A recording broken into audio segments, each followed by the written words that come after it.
We know a lot of the terms. As to whether Israel will accept them, well, that is a question loaded with the weight of so many in the region who are looking at this powder keg, looking at the destruction in Gaza and wondering what will happen next. Now, this agreement was thrashed out by negotiators, particularly the Egyptians and Qataris in Cairo, and Hamas has signed up to it. There are other Palestinian delegations involved. And fundamentally, at its heart, it involves various things. One is a return of hostages, both living and dead. Half of the 20 believed living hostages to be returned, and of the 30 who are dead, it's believed something like 15 to 18 of those would be returned. In the other direction, Palestinian prisoners would be freed, as would some of the women and children who've been held in captivity. There'd also be humanitarian aid brought in, a 60-day ceasefire and a partial withdrawal of Israeli military forces. Now, the negotiators see this as a step towards a permanent peace initiative.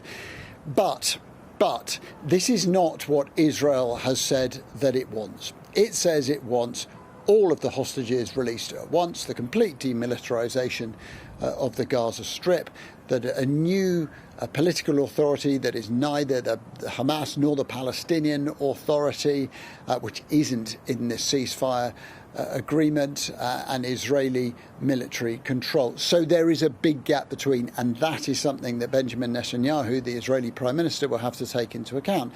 He's also got two motive forces pushing him as well. Number one, cabinet colleagues who are very far right and who believe that effectively Gaza Strip should be land for Israel anyway, and who are pushing for this occupation.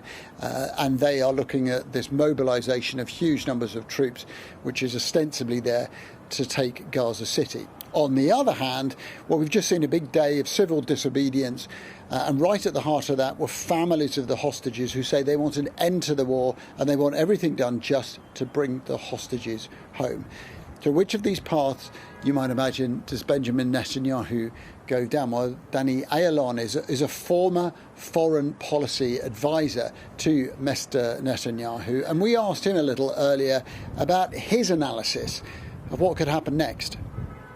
I think that after a very long time, very convoluted, tough negotiations, it is about time. Although just in the past few weeks, Netanyahu talked about one package that means that no more interim agreements. It seems now with this new information, with this new acceptance of Hamas, I believe that Netanyahu will have no choice but to go and take it, since this the gaps now between the two sides is within reach. A compromise is within reach.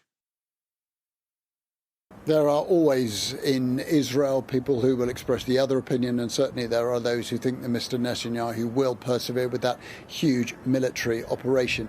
The simple truth is he is clearly considering this, but we still don't know which way he will opt to go.